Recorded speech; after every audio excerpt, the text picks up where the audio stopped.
I have a number of questions that I'll be asking, but this is really just a discussion. So if I ask a question, and Governor, it's pointed toward you, Jonathan, if you want to chime in, feel free to do so. But you know, the first thing I think we all want to hear about is the book, The Anxious Generation. Can you give us a synopsis and what was the motivation behind doing it? Okay. Well, thank you, Donna. It's a great pleasure to be here in Arkansas.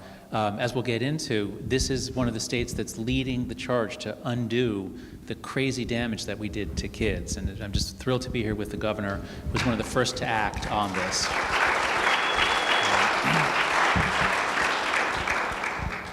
So the book is about a mystery. The mystery is, why did teenagers in the United States suddenly get depressed and anxious beginning in 2012, 2013?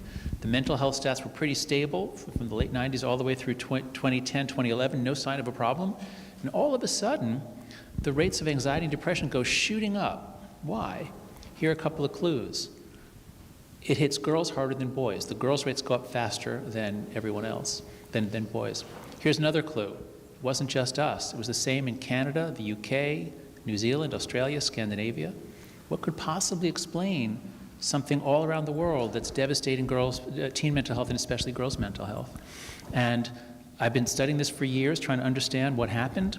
And the answer that I came up with is what the book is. The book is an attempt to explain it. And at the heart of the book is an understanding of the importance of puberty, especially like all of childhood, but especially puberty is such an important transition time. And so the way to understand what happened to us is that in 2010, young people were known as millennials, and they went through puberty with a flip phone, no front-facing camera, no Instagram. Raise your hand if you were born between 1980 and 1995. Raise your hand high. Okay, so you're all millennials. And do you remember having a flip phone or something like that? And you'd call your friends, right? You'd text them, and then you could play Snake or something like that, right? There was like a game. There was some game. So you went through puberty with a little device that connected you to one friend at a time, for the most part, and you came out fine overall. But suppose you weren't born in 1990. Suppose you were born in the year 2000. What was your puberty like? You got your first smartphone probably when you were 10 or 11. It was probably an iPhone. You had Instagram and a front-facing camera. So by 2015, it was normal, especially for girls, to be on their phone most of the day. Half of American teens, by 2019, half of American teens were saying that they were online almost constantly. The phone's always in the hand. They might look at you briefly, but they're thinking about what's going on the phone. And when you take children and you take away their childhood and you give them 1 million 15-second videos as a substitute, it interferes with development, and that is the story that I tell in the book about why it is that teen mental health collapsed around the world, especially for girls, pretty much exactly around 2012, 2013. Okay, and Governor, you gave this book to all of the Arkansas delegation legislators, and then I read you also shared this book with governors all over the country. So obviously this is something that means a lot to you. Why is that? Well, I think there are a lot of reasons. First and foremost, I'm a parent. I have 3 kids. My husband, Brian, is here today, and we have a 7th grader, a 5th grader, and a 3rd grader. So we're living all of the challenges that you so eloquently laid out in your book every single day. One of the biggest fights we have at our house is whether or not our 7th grade daughter gets a smartphone and when she gets it and what kind of access our kids will have to technology. And so we're experiencing it as parents, but I'm also seeing the impact that it's having on our state, in our schools, in our healthcare. And we are watching some of the worst things that you can imagine just skyrocket, whether it's anxiety, depression, suicide rates. The mental health crisis in our country is real, and it is being exacerbated heavily by social media and smartphones. And that's what his book so perfectly identifies. So then it is, now we know that it's a problem. We know that it is a problem that we are allowing to happen. What can we do to help make it better. And you do a great job laying out 4 specific things that help us do a better job and fix this problem. I think for so many of us, parents especially, you feel overwhelmed when you're looking at all of these decisions and when do I give my kid a phone and what do I let it have on it. Most of us use them daily, but how do we put safeguards in place? The process, again, can be so overwhelming that you don't even know where to start. So knowing you're not doing it alone is a big piece of it, and that's one of the things that I think is really important for this group in this room to hear are, one, those easy solutions. I say easy to wrap your mind around, maybe not always easy to implement solutions, but also that you're not doing it alone, that people are actually looking for others to join them in this process. And each one of us have spheres of influence that we can bring to the table so that we're not doing it by ourselves. We're trying to lead from a state perspective, and that's why it was so important for me to send copies of the book to so many members of our legislature, as well as to other governors around the country. This isn't a red state issue or a blue state issue. It's not Democrat or Republican. We're seeing anxiety, depression, suicide, lack of engagement in the classroom. That's impacting everybody. Every single person in this room, whether you know it or not, it is impacting you, your kids, and your community. And we have to do a much better job of raising awareness, talking about it, and nobody has done that better, and I think more succinctly, and certainly with a bigger platform and microphone than Dr. Haidt, which was why it was important for us to get that out there and to get him to Arkansas to talk about it. What kind of reaction did you get specifically from governors around the country? You know, it's interesting, but I got so much feedback from other governors. Some were already looking at things that they could do in their own states, and some really weren't paying attention to it, and now they are. And so we as governors can work collectively, and there are several Democrat-led states that are taking action. Arkansas has implemented and passed legislation to prohibit access to social media for anyone under the age of 18 without parental permission. We ended in a lawsuit, so it hasn't quite gone into effect, but you know, I feel like in this business, if you're not getting sued about once a week, you're probably not doing anything meaningful, and so that's a joke, feel free to laugh. But we know that we have to take aggressive actions like that. One of the things that we also did that to me was so incredibly telling, and Dr. Haidt's team worked closely with us on it, but we opened up a voluntary program, a grant program. Secretary Jacob Oliva, Department of Education, is here and helped lead that effort across the state. But we told every school in the state, if you're willing to either put pouches or lockers, the state will pay for it. And so we opened up this grant program. Instead of taking a really aggressive, heavy-handed, top-down approach, forcing schools to go phone-free, we opened it up as a voluntary program. And within the first 6 weeks, 75% of school districts across Arkansas opted in. That tells you how hungry and how desperate our schools are to have solutions implemented. And I was going to get to that. That was actually my next question. That's the pouch program, the pilot program. How is that going? And I know I just heard just a while ago that there's actually research that's being done with it, but have you gotten any kind of feedback so far? And just explain to me also, if you will, Governor, how does this program work? When students come in, they have a cell phone, what happens after that? So we've left that up to the individual schools, how exactly they implement it. But what we've done is help provide, again, funding so that they can purchase pouches or they can put in lockers in the schools for students to place their phones in. And we partnered with the University of Arkansas to do research and study so that we have proof of concept. So it's not just, oh, we have this great idea, let's see what happens, but let's track the progress and see the success and the impact that it's having in the classroom. We had a couple schools that were ahead of the curve and had already already implemented similar programs. Bentonville West High School started this a little over a year ago, and they have already been tracking that data. That was one of the ideas we got from Dr. Haidt. He said, don't just do the program, you have to track it so that you have data so that we can show other schools, other places, how much of an impact it has, so others will follow.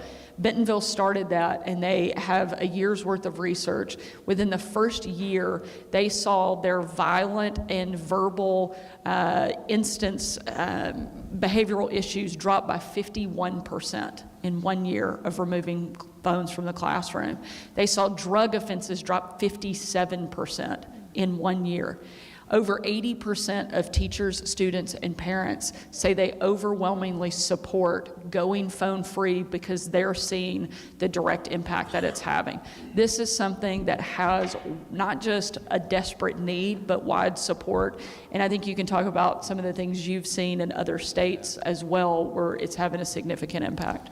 Yeah, and I'd like to add on to that by saying, look, if this is so good, why didn't schools do it before?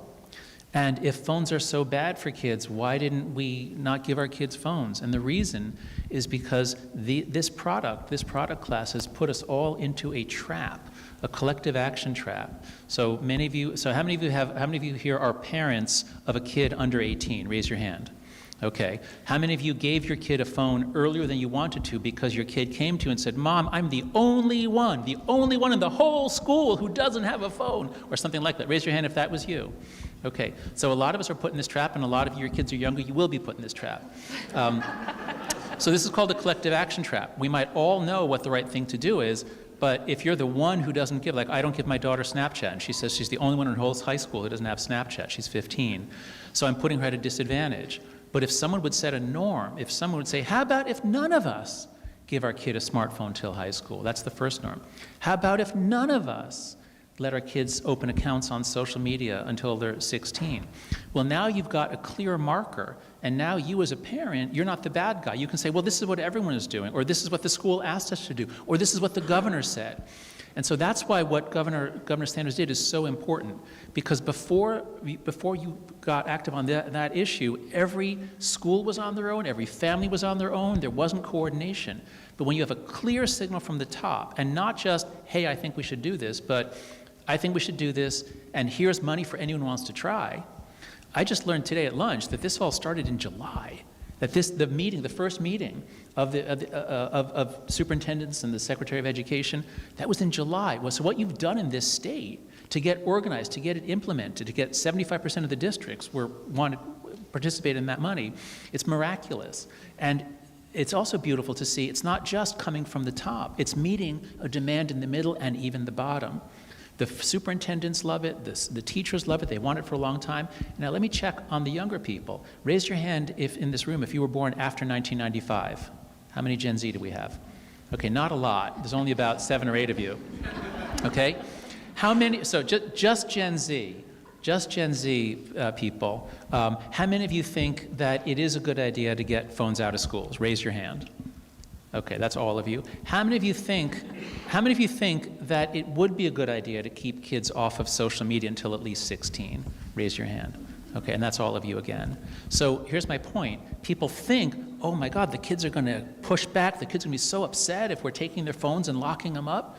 But the kids themselves see. Gen Z understands what's happening. They see what's happening to them, but they feel trapped. They feel that they can't escape. And so when these programs are implemented, this has been thrilling to hear in my 2 days here in Arkansas. When they're implemented, the principals, the heads of school, they all think there's going to be a big student pushback, but there isn't. And within a couple of weeks, the students love it. So it took this decisive action by the governor to send the signal, we're doing this. But we're not going to force you. It's optional, but we think this is important. Can I jump in really Absolutely, fast? Since Jonathan made us all raise our hands and out our age already, I feel like I can easily put you on the spot. But I think if we can back up just a tiny bit, and you touched on it some, but I think it's really important for people to hear in your initial study, in your initial research for the book, I think it's really helpful for people to understand the real damage and the real danger of us not taking these steps. And I think if you can paint a more clear picture of, I mean, we're talking about it in really high level. We know, anxiety and depression, suicide rates are skyrocketing. Will you be a little bit more specific and go into a bit more detail to define some of the big problems that you saw and why it's so important for us to take action? Certainly. So I'll start with the mental health because that's what this all started with, but there's so much more than the mental health damage. On the mental health front, there's a thing called self-harm, which is not generally a suicide attempt, but it is, girls especially will cut themselves, and it's related to an anxiety disorder, but it's terrifying for the family. You see your daughter cutting herself and bleeding. 10 to 14-year-old girls didn't used to do this. This was really more like a mid-teen to late-teen girl thing until 2012. And then the rate of self-harm among 10 to 14-year-old girls triples, and it's what the older girls had a few years earlier. So our young teen girls are as anxious and depressed and self-harming as older teen girls used to be. The suicide rate is up 50 to 100%, depending on which group you're looking at. These are horrific things happening. One survey by the CDC found, I forget what the percentage who said they are habitually sad and depressed, but there was a question, have you made a suicide plan? And it was something on the order of 20% of American teenage girls said yes to that at least they'd thought about suicide deeply enough to think, how would I do it?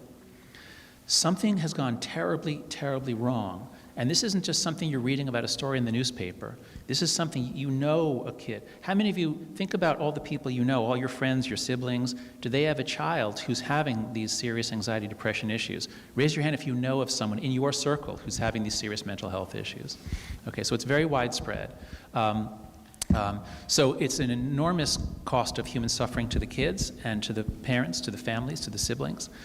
But it's what I've learned since I turned in the manuscript for the book a year ago is that it's so much more than mental health. Educational attainment is dropping around the country. We have the National Assessment of Educational Progress, the NAEP. It shows slow, steady progress, improving education outcomes across the country from 1971 through 2012. And then it starts going down. Imagine that. All the effort we're putting into improving the education of our kids, and we're going backwards. And it's not just us, it's happening around the world. So if not just America, but humanity is getting less educated, more anxious, more depressed, more suicidal, less creative on some measures, this is a global crisis. And we have to act quickly and decisively because kids need to grow up in the real world, not on a screen. And I was going to get to that specific number that you talked about in terms of suicide, depression, and all of these things. Do we have Arkansas numbers on that? Because what you're giving us are national numbers, right? Yeah, that's right. I don't have any Arkansas numbers, okay. But what I can say is that this is happening across the country and demographic groups. There are some small differences. There are male-female differences always in these sorts of data. But when you look by race, by social class, the differences are pretty small. Like you'd think like, oh, well, isn't it just like something hitting the rich kids or the poor kids, but it isn't. It's really across the board. Let me ask this question, and this is really a reporter's point of view, but, and I shouldn't say point of view, but something that a reporter would ask, and I'm a reporter. There are school shootings happening across the nation. There are some parents who feel like they always want to be in contact with their child. They likely would not call that child every day, but if something were to happen, they want to know that they have access. What do you say to parents who say, but I want my kid to have a phone? Yeah. No, thank you for that, because that is the main objection that we get from parents. What if something terrible happens? What if there's an emergency? And God forbid, what if there's a school shooting? And so here's what I advise school administrators to say. Start by acknowledging the fear. So it's something like, I understand your fear. I'm a parent too, and if there was such a thing at my kid's school, I would want to know that my kid was okay. But we have to do what's best for the kids, not what's best for us. And what all the experts say is that if there is an actual school shooting, you want the kids to be quiet, following directions, doing what they drilled to do. You don't want them all pulling out their phones and crying to their parents and calling for their parents to come to school and clog the roads that the first responders can't even get there. So we have to do what's best for the kids, not what's best for our feelings. Would that be effective, do you think? You know what? I just had a visual when you said that. And let's say there is, God forbid, a school shooting, and someone calls their child and the phone rings when they're trying to hide. That's right, exactly. And I I don't see. think They hear it, like they hear it on the radio or something. Or the gunman hears the phone ringing and knows that the kids are hiding over that's right. here. That's a horrible thing to have to think about, but you make a good point. That's right. I'm going to date myself a little bit here, which I should not do as a news anchor, but I grew up in a time when, we didn't have social media, we didn't have video games. If we wanted entertainment, we watched TV or we would go outside and play. I know you talk a lot about kids going outside and playing. I remember when video games came into existence, and the talk was kids need to get rid of the video games and go outside and play. Then social media emerged, and now cell phones and internet, all of these things. But technologically, we keep moving down the road and we don't see what's coming. So how do you battle that? I mean, we're talking about social media, specifically cell phones now, getting the cell phones out of the schools. But when this is done, there's a whole list of other technology that's coming toward us. That's right. So what we need is a culture change. Just as when I was in high school, it was normal for 14 and 15-year-old kids to smoke cigarettes, and now it's not. Now we think actually, no, that's terrible. They shouldn't be doing that. And in the same way, the idea of a kid just vegetating on a screen where any company is sending them whatever they want, we're going to come to see this as a problem. So here's what I want you to keep your eye on, especially those of you who have sons. The story in the book is actually a tragedy in 2 acts. The first act is we lose the play-based childhood. We stop letting our kids out. We're afraid they'll get kidnapped. So we keep our kids in. This starts really in the 90s. At the same time, the internet is suddenly everywhere, and families are getting it, and our kids love it, and they're on computers, and that must be good, right? Computers are good, right? So in the 90s is when we transition away from a play-based childhood to a sort of an internal, computer, video game sort of childhood.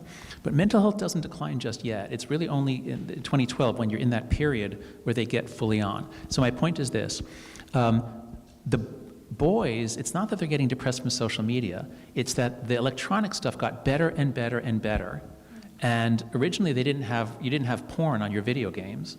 But now, with high-speed data, once you get around 2010, 2012, there's infinite access to hardcore porn for boys around the clock, and a lot of them watch a lot of it.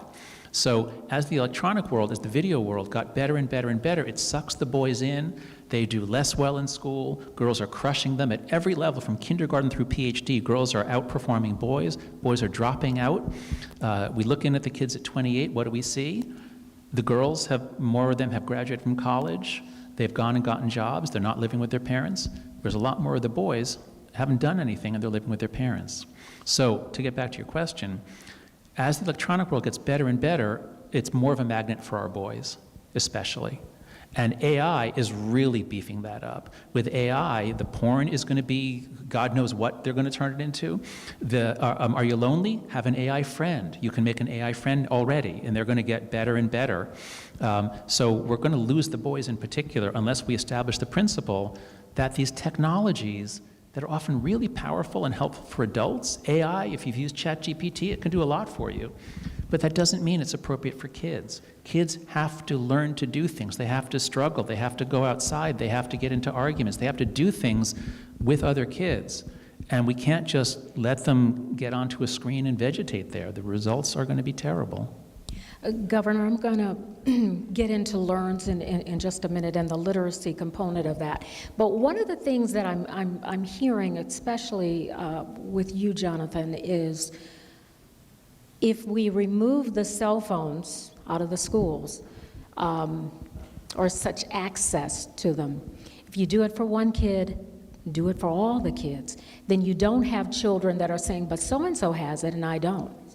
So it's just kind of a blanket approach, if I can use that phrase, to all of the children, and then they're all in it together and they get conditioned to realizing that they don't need it. As I just mentioned that, I have some other thoughts on that too. I'll get to that in a minute, but I do want to talk about literacy and how this can have an effect on improving literacy scores in Arkansas. Sure, and one thing I want to comment on is, you said that it's a collective action, and that's a term that you use a lot, and I think that's a really important piece of this. One, it's a lot easier when all of the parents or the entire school is making a decision to go phone free, then your child isn't isolated in that way. And some of the things that we're hearing from teachers, from principals, even from students, we were in a school together yesterday, the kids actually like it. It removes a lot of the pressure from the students as well. They fight it at the beginning, but once they get used to it, they actually enjoy it a lot more. And one of the things that you're hearing repeatedly from schools that are going phone free is kids are actually talking to each other again. If you walk down the hallway of most middle school, junior high, and high schools at this point where they still allow phones, nobody's speaking. It's quiet. None of us grew up in schools where the lunchroom wasn't loud and the hallways weren't always boisterous. Right now, you walk down a hall, no one's talking to each other because they're all looking down. And because of the removal, kids are speaking to each other. They're developing relationships, not only via text, but actual face-to-face communication, which will serve them a lot better in the long run. And so I think there's some, outside of just your overall, decrease in some of the really big stuff of anxiety and depression and suicide rates, classroom engagement, there's also just some of the basic human connection that people are having, again, because of the removal of the phone. And it's taking so much pressure off of the students while they're at school. In terms of literacy, because I know that was the question you asked, I promise I won't ignore it. Usually Q&A means questions and avoidance, but in this case, I'm actually trying to lean in and answer your questions.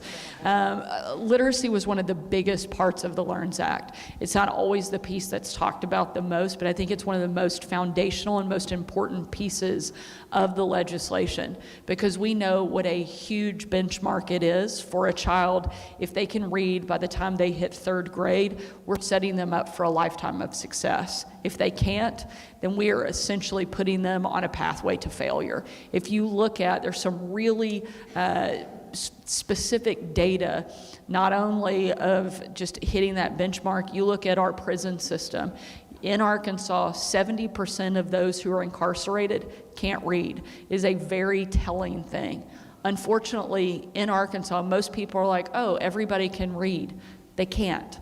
Only 35% of Arkansas third graders are reading at or above a third grade reading level, slightly below the national average. The national average only hits around 40 to 41%. That means more than half of the kids in our country are being set up for failure. So we have to make a huge transformational change, and that's one of the big parts of the LEARNS legislation. We've hired through the state and deployed north of 120 literacy coaches that go into the classroom, meet one-on-one with the students and in smaller groups to help catch them up and bring them up to speed in a way that we've never had that type of hands-on interaction and engagement led by the State Department. Mississippi did this, and it pains me desperately to use Mississippi ever as an example for doing something right and better than Arkansas. But Mississippi continually fought Arkansas for the bottom slot. We were always 48th, 49th, and 50th, right there together, fighting for who was going to be last.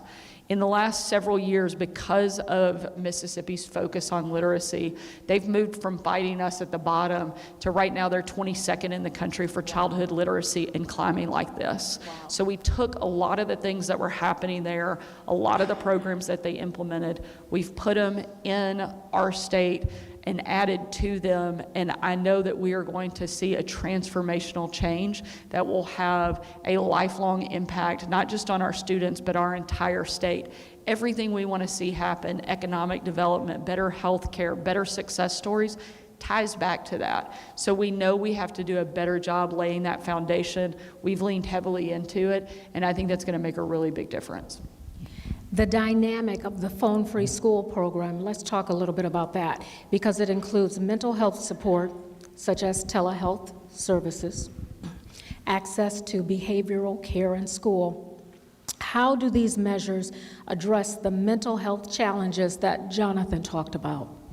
So one of the things that we learned, we sat down with about 25 superintendents from all over the state of Arkansas in July, which was where our phone-free school grant program was born from. We went into it thinking that we would throw this idea out and see what the reaction was. We did not realize the level of support that we would immediately get, but we were also asked in that same meeting, don't just look for removing phones from the schools, but how can we do a better job with the mental health crisis that's already ongoing? And so that was something that was really important and worked with the team. I see our Surgeon General, Kay Chandler, here, and several other members who played a very active role in addition to the phone-free school part of the grant program. We also created a telehealth coordination program so that schools can have access, because not every school in the state is going to be able to have a behavioral health specialist in their school, in their classroom. There are a lot that do, and that's amazing, and we want to continue that.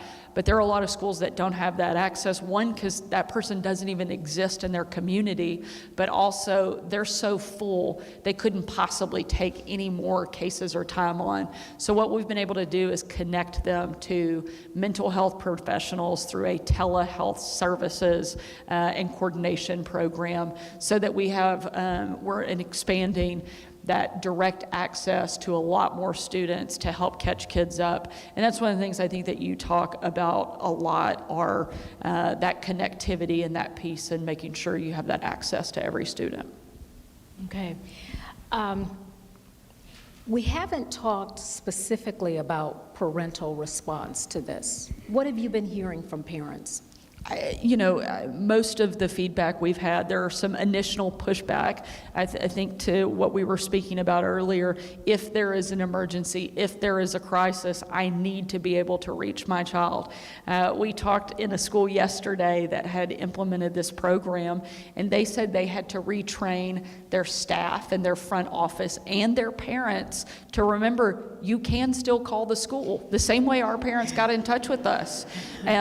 But they also have to do a better job of being responsive from the front office. If a parent calls, they need an immediate call back. They need to be able to reach someone. And once people get over the initial shock of not being able to talk to their kid every minute, they love it. It's a good thing because they're seeing the positive impact that it has on their kids. It also relieves a lot of the pressure off of the parents. If it's the school, if it's the state, if it's the district that is making this case and saying we're going phone free, then it takes that pressure from the parent having to be the bad guy. It takes that pressure from the teacher having to be the phone police in the classroom. I have a lot of people that get mad at me every day, so what's one more, Thankfully, those students can't vote yet, so it's a good thing for me. Hopefully, they'll see the positive side of it by the time they turn 18. But in all seriousness, it is relieving, frankly, a lot of the pressure off of teachers, off of parents, and even off of kids. And so after that program first gets started, the feedback has been extremely positive, to the point where people are thanking us instead of complaining for implementing the program. Yeah, just like to add on to that about taking pressure off of parents. There's a really stunning statistic I came across in the book. I show a graph of this. If you look at the amount of time that American men and women spent with their kids in the 50s, 60s, 70s, it was relatively low compared to today. And something happened suddenly in the 1990s. The amount of time that women are spending with their kids goes way, way up. Now, what we have going on here is women used to not, for the most part, be in the workforce. They were home, but they weren't spending hours and hours playing with their kids and supervising them, taking them here and there. Get out of here, kids. Go out and play. Don't come back till dinner time. I'm busy. And that was incredibly healthy, because that's where kids grow up, is having those adventures. So what have we done? And back then, there were a lot of kids. A lot of families had 3, 4, 5 kids. Now what's happened is women are working, so they have a lot less time, and they have many fewer children, usually just 1 or 2, and they're spending a lot more time with them. And so, of course, women are overwhelmed. What's the solution? Get out of here, kids. Go out and play. Now, we can't quite do that as easily as we could in the 1960s and 70s. For one thing, the crime rate's a lot lower today than it was back then, and there's many fewer drunk drivers. But despite those benefits, it still is really hard for us to let our kids go outside. So I do think we have to be a bit more deliberate. We have to find ways for our kids to meet up with other kids, because there's just not that many. It used to be you'd go out and there'd be other kids around somewhere. But this is the next challenge for us, is don't keep your focus just on the social media and the phones. Keep it on childhood. We have to give our kids back a childhood worth having and worth remembering. And if you do that, it's a lot less work for the parents than what we're doing now. How do you start to, once you get buy-in to all of this, how do you transform this into the home environment? Because, kids leave the school, now they've got their cell phones again, and they're back at it. And I also think, just using myself as an example, it seems like I am attached by the hip with this thing. I mean, I brought it out with me. I couldn't even leave the room back there without having this cell phone. Kids are seeing their parents on their cell phones all the time. Parents aren't always paying attention to the kids because they're, online. How do we get our society to just kind of, push this to the side a little bit? So many of us are feeling kind of overwhelmed. How many of you feel just kind of like fragmented, overwhelmed, there's just too much stuff coming in? Raise your hand if that's the way you feel. So a lot of us feel that way, and most of what we're doing, I assume, is work-related. We're multitasking, we're trying to get a lot of work done. So that's what the adults are doing, and it's not such a terrible thing, except that it's overwhelming for us. What the kids are doing isn't work. What the kids are doing is consuming entertainment content and managing their brand online. These are both things that are blocking out other things they should be doing. So I don't have much to say to adults about, like, you should be off your phone. When you're interacting with your kid, especially when they're very young, you should be either fully present or fully absent. Don't do what most of us do, is called continuous partial attention. That's very disturbing for the kids. It's unsatisfying for us. We spend hours doing it because we're busy. And yes, the ducky, yes, we're looking back and forth. That kind of freaks the kid out because they learn their internal working model of a parent is someone who sometimes looks at me but sometimes doesn't. And so we do have to be very careful, especially with younger kids. But I think kids are not really copying us. If you adopt great phone habits, your kid isn't going to say, oh, I was going to check what everybody said about my last Instagram post, but I'm going to be like mama. Like, no, they're not. Teenagers are not copying us. They are totally focused on what other teens are doing. Okay. We are going to open this up to audience participation. I know you guys probably have questions. You've been a great audience, by the way. Wouldn't you agree? We have a great panel, and we have a great audience as well.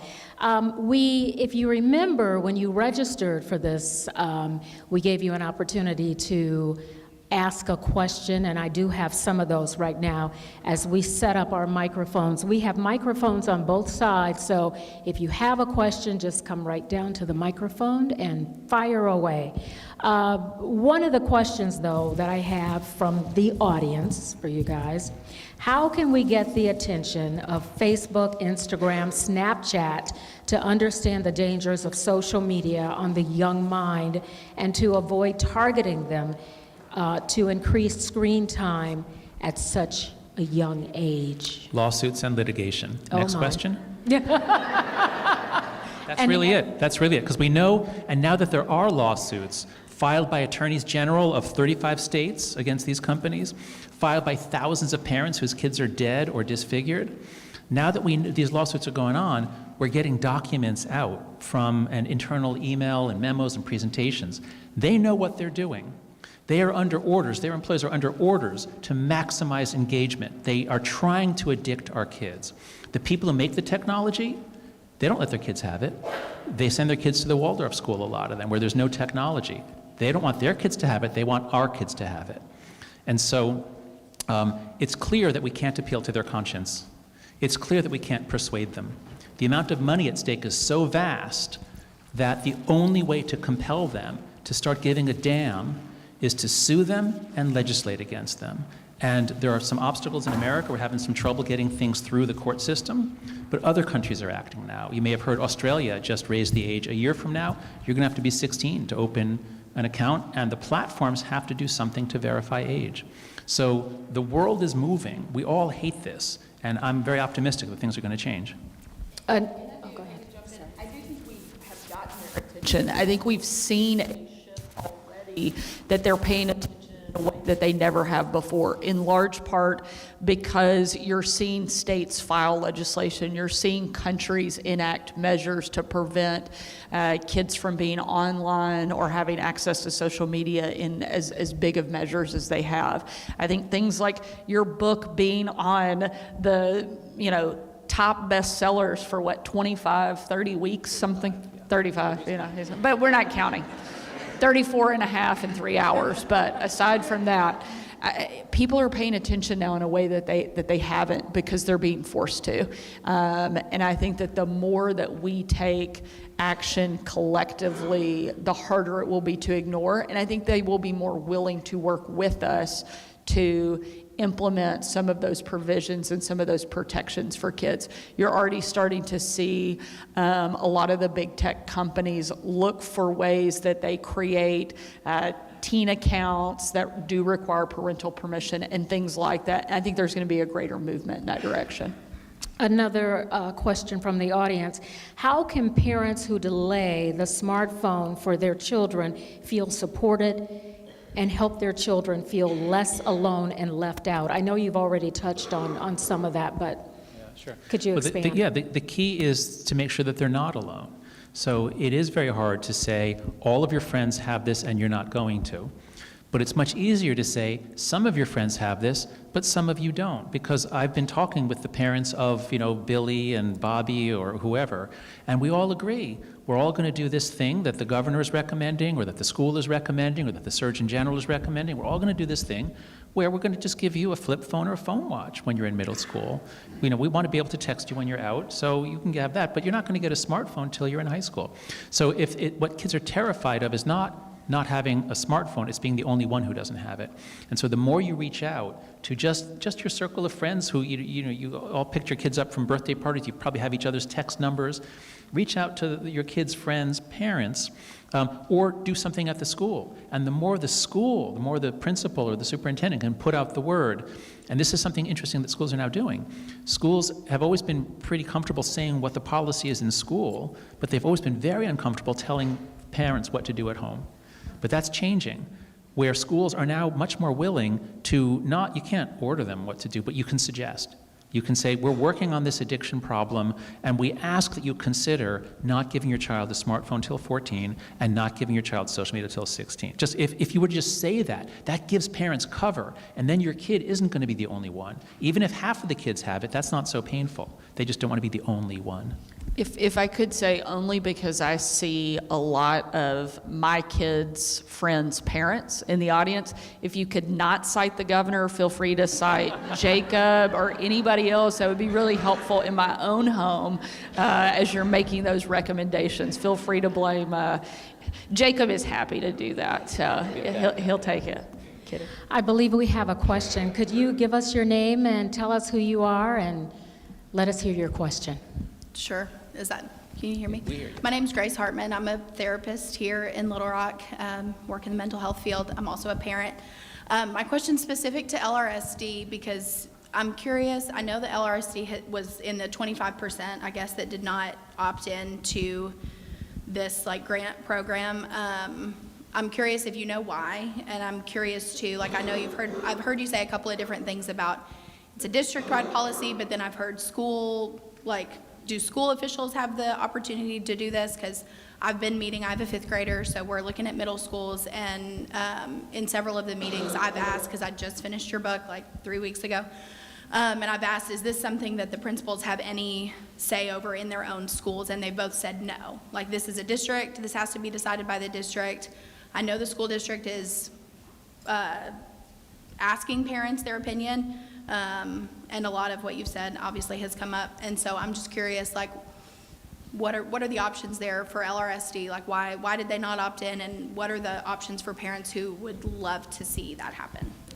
Well, I can't answer specifically of why they chose not to participate, but I do expect that as more and more districts see the success in other districts and other schools, that they will follow suit.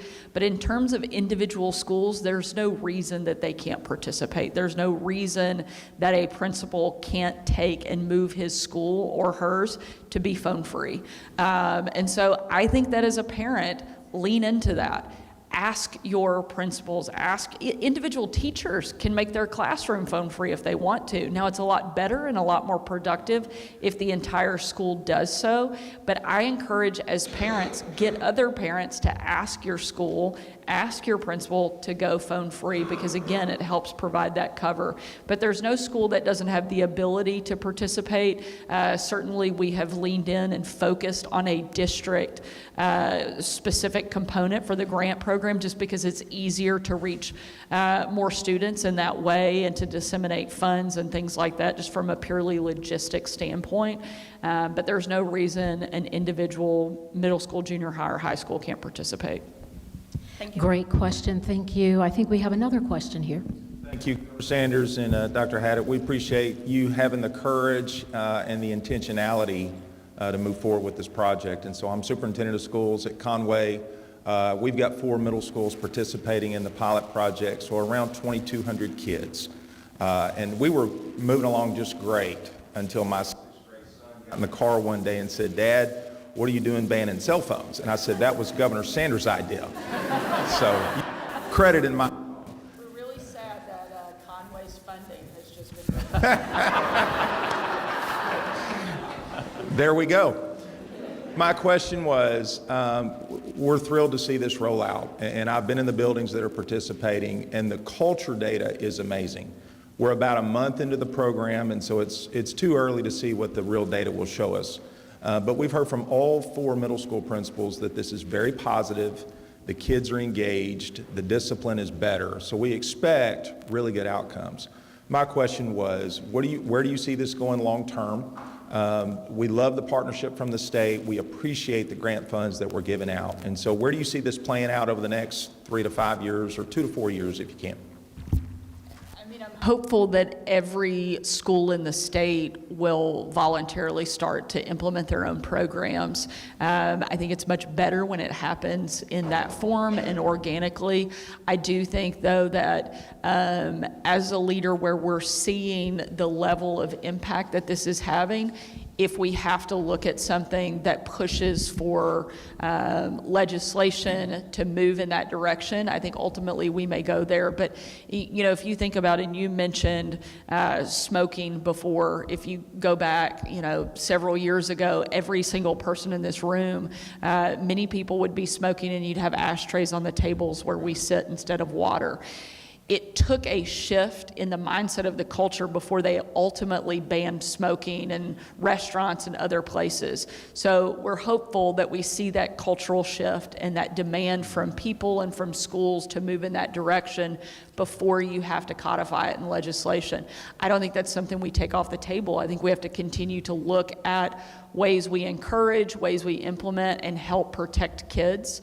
And so if that is legislation, we certainly have to have that conversation. There are a number of legislators that are here in the room. I encourage you to talk with them, get their feedback and their feeling and their appetite for moving in that direction as well. But I think it's really important for people like you who are seeing the results and the impact that it's having to talk about it with those members and with other parents and even the students, even your son. And if you really need to blame it on me, I'll since he doesn't go to school with my kids, it's fine.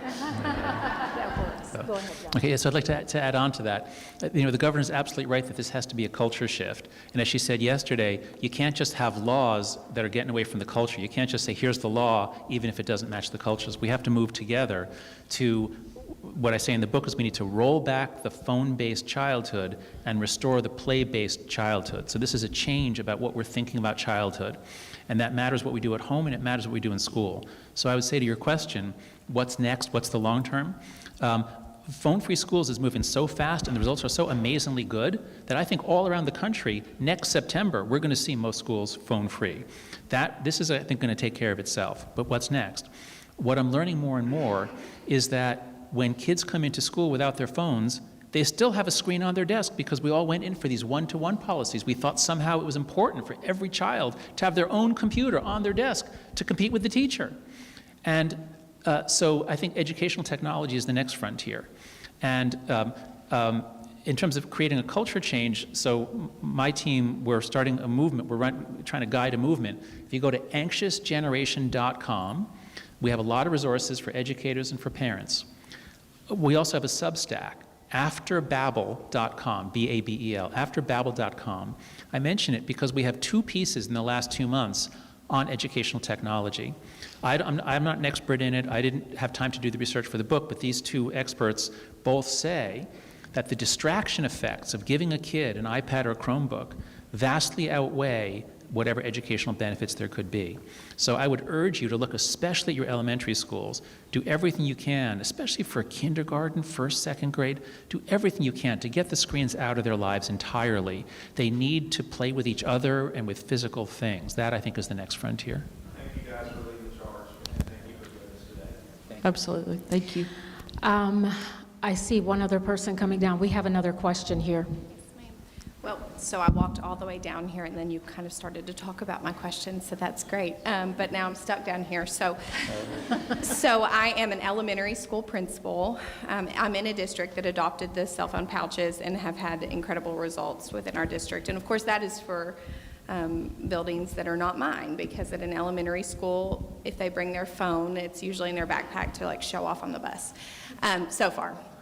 Fingers crossed. But we do have lots of educational technology that has rolled in, especially post-COVID. So I was an administrator both before and obviously since COVID, and the amount of advertising for buildings to purchase those materials for loss of learning or whatever you'll call it, I mean, it's just outrageous, and that has continued now for years.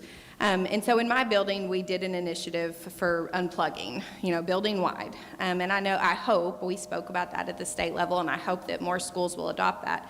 But even for me as a building-level administrator, there's a lot of pressure if other buildings are using online platforms for literacy and math. And of course, for teachers, especially our very new teachers, there's a temptation to lean heavily on that. And so it's been a fight, not fighting my staff, but fighting that culture piece. And I guess my question is, in the state of Arkansas, has there been some conversation about eventually legislating screen time for young students? So K-5, where are we at with that? Or is there just a conversation about that? Certainly there's a conversation. We were actually in a school yesterday and visited a couple of different classrooms, 5th and 6th graders, and the school themselves had adopted a limitation on screen time, and they were in their first year of this program, and I think it was 60 minutes for K through 3, an hour and 20 minutes, and I'm kind of making these up, but guesstimating as they got older, they got a little bit more screen time. I'm not somebody who thinks all technology is bad. I think there's some great uses for technology. I don't think we can replace our teachers with computers, and I think that's a really dangerous road to go down. There are classrooms I've been into across our state where the kids never look up. We walk in, the teacher barely acknowledges we've entered the classroom, and they're all looking at their computers. If that's what they're doing when the Secretary of Education, members of the legislature, and the governor step into the classroom, imagine what every day looks like. And so we have to do a better job of being totally reliant only on technology. While I do think it can be a useful tool to tailor some specific needs for kids and help track some of the progress, we can't use it as a replacement. But one of the things that I thought was so telling about this classroom that we went into is the kids themselves were telling us, we used to spend all day on a computer, and now we don't, and we really like it. We've learned all these different things. Now, this school had a very different program, and they do a lot of out-of-the-classroom learning, a lot of field trip-based learning. They went to a water treatment facility plant, and the kids thought it was amazing. I was like, I've been to a lot of water treatment plants, and I think they're not that fun to look at. But these kids were telling us all about water quality and these different things, and the level of engagement that this student group had was unlike anything I've seen in most classrooms in our state. And it was because they had taken the technology out and put engagement and teacher interaction back in at a heavier level, a lot more hands-on. And so I think that's something certainly that we need to look at, have a conversation about. I don't know that we're at a place where we again, have a top-down, heavy-handed approach, but I do think it's a conversation worth having and one that we should be encouraging more and more schools to take on themselves. I appreciate that. I would just add, the mental health aspect in elementary schools. We're talking all the time about how we're seeing, sorry, I just like those. The extreme behaviors in elementary schools that we did not see on the level that we do now. And of course, we attribute it to screen time a lot, and even my teachers will talk about how much screen time they're getting at home, and we're kind of ignoring how much screen time they're getting at school where the behaviors are occurring every day. And so anyway, I appreciate your focus on screen time in general, just within the state, and I would love to see that. I know the heavy hand is hard, and we need a lot of research. I think schools out there in Arkansas right now probably have the data to support how it's hurt our kids since COVID, for sure. So thank you very much. Definitely loving the audience questions. Olivia, we have time for 2 more? Okay, this side. Good. Yeah. Oh, now we are. Yep. First of all, just thank you, honestly, from us as parents who your book came at just the right time. And we're so grateful for all the work that you've done and the research and what it's taught us. Also, thank you for my 11-year-old son who, after reading your book, turned Wow, fantastic. Yeah. But having a 5th grade child, so I have a 5th grader. I'm here with a lot of friends and parents who have middle school kids who are very social, and they want to connect with their friends, and they want to make plans, and they don't have home phones anymore. Frankly, a lot of us don't have a home phone, right? And so my question is about the watch versus the phone. Yep. And do you see the smart watch as a potential bridge for some of these kids who are probably ready to have some independent communication and engagement with their peers, but we don't necessarily want them having a mini computer Exactly. right on their head? Yeah. No, that's exactly right. The millennials had a flip phone. They could call and they could text. If you're communicating with your friends one-on-one, that's a good thing. Whether it's a phone call or a Zoom call or texting, that's a good thing. When you start getting into group texts and you're performing and 30 people are on the text chain, that's not a good thing. People seem to think if you give your kid a phone, it has to be a smartphone. That's just not true. The norm we need is you just don't get a smartphone before high school. But below that, there's all kinds of options. So I would suggest, I'm not sure about this, it depends on feedback from parents, but I think a lot of parents I hear are having good luck with the phone watch. The key is that it's not an entertainment center. It just is a communication device. Give your kid a communication device. With my son, we gave him the old smartphone, as everybody else did, because we didn't know any better.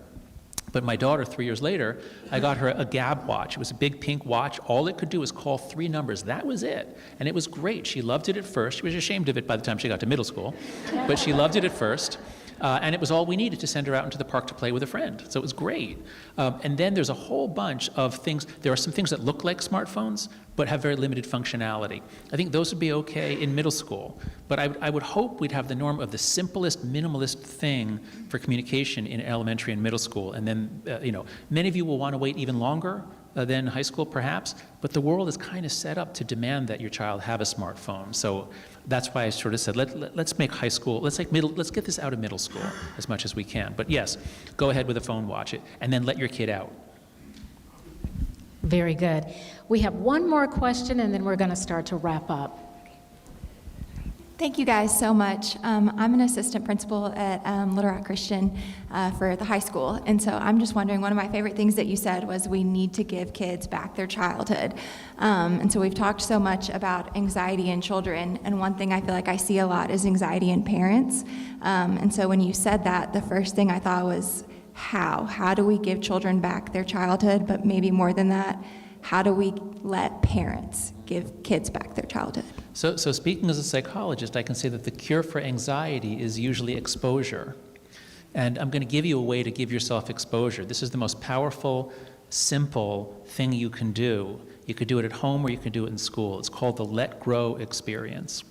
So there's a woman named Lenore Skenazy who wrote a book called Free Range Kids because she let her 10-year-old ride the subway in New York City 10, 15 years ago, and when word got out that she'd done this, she was called America's worst mom.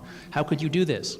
But she persevered, and she saw what was wrong with our culture, and together we created an organization called Let Grow. Go to letgrow.org. And our best product, everything's free, but our best production, the thing we've done, which is so powerful, it's so simple. Let's imagine that a third grade class does it. I think third, fourth grade is when kids should be given some independence to walk around and ride bicycles. So suppose everybody in your third grade class, the kids, they take this piece of paper home, and the piece of paper says, here's the assignment, talk with your parents, pick something that you think you can do by yourself, with your parents' permission, but without your parents. And we have some suggestions. Can you go to, is there a store within walking distance? You could go pick up a quart of milk. If you have a dog, have you ever walked the dog by yourself? Can you make breakfast for yourself? Can you make breakfast for your family? So it's some suggestions. And the kid does it, and then they come into school and they put what they did, they write it and they put it as a leaf on their little tree. And you do this, let's say, once a month for the whole school year, and they have all these independent activities. And the key thing is having the kid do something away from you. That's the most powerful. So especially if there's a place your kid can walk, maybe it's just to a neighbor's house.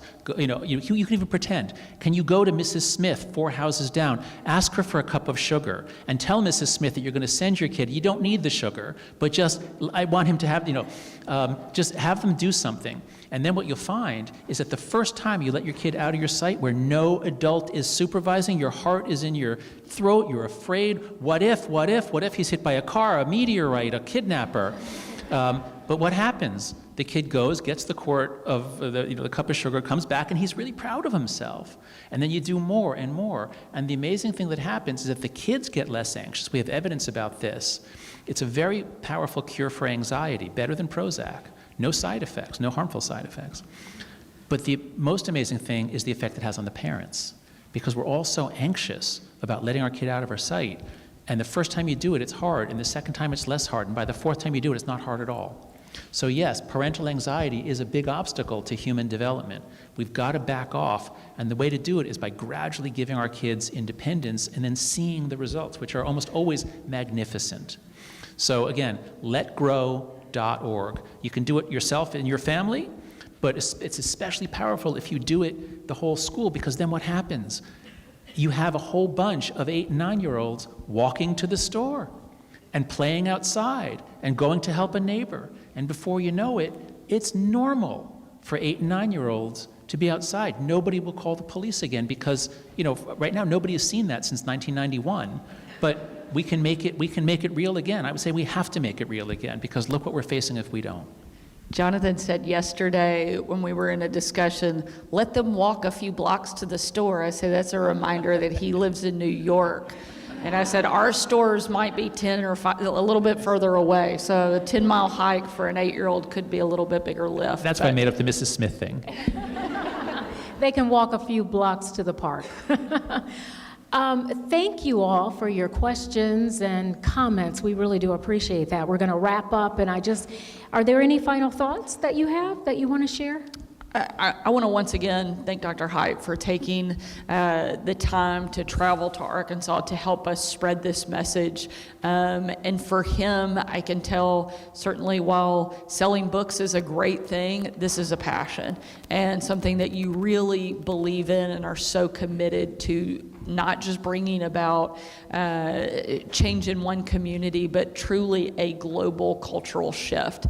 And I think that's what it's going to take. It's going to take a huge movement of people working together, and that's why it's really encouraging to see people that are parents, that are teachers, that are principals, superintendents, business leaders, all made up in this room so that they can go back to their sphere of influence and help us move our culture away from a phone-based childhood. One of the things that to me was a really great line that the CEO for Yonder, which is the pouches that we have in a lot of schools across the state, said, we're not taking anything away, but we're actually giving kids a phone-free education. And I think that's a really important way to look at it. I think so much of what we're talking about is so depressing, so overwhelming, and so negative that if we can turn it and look at it from a positive perspective, we're not taking something away from our kids. We're actually giving them a life back. We're giving them their childhood back. And when we look at it from that perspective and we do it with our friends and our peers, it makes it a lot easier for each one of us. And so instead of only focusing on the negative side of it, I think when we can look at it from the positive, it makes it that much easier to take that next step. And thank you to each one of you for spending your afternoon. I know so many of you have huge demands on your schedule, and I don't even think anybody looked at their phone much of the, you'd feel guilty if you did, but we really appreciate you being here with us and taking time to hear this message, and hopefully take it from here and spread it to other people. That was so beautiful. That was so powerfully put about giving our kids the childhood back. So I'll add on to that. My closing thought is this. Before the book came out, when I would speak at schools, and then in the first couple months after the book came out, I would say, the main opposition I'm getting is resignation, is parents and people who just say, well, what are you going to do? The genie's out of the bottle. You know, this is the way things are. We can't change it. But I don't say that anymore, because here we are 9 months later, and what I'm seeing is things like this. What I'm seeing is that schools are discovering we can act. We can rid ourselves of these things. Parents are discovering it. Governors are stepping up. And so I've been just wildly optimistic that we are actually going to solve this problem over the next couple of years. And what I've seen yesterday and today here in Arkansas gives me even more hope. What you're doing in the state is amazing. It's top to bottom. It's moving quickly, but with feedback. And so I'm even more encouraged now than I was a couple days ago. We're going to solve this problem. Thank you. All right. Thank you. Thank you all. Thank you for being here. I want to thank you, Governor and Jonathan. Thank you for the time. This has been very eye-opening, very informative, and we will be interested in seeing the outcome of all of this. Thank you, audience, for being here. Enjoy.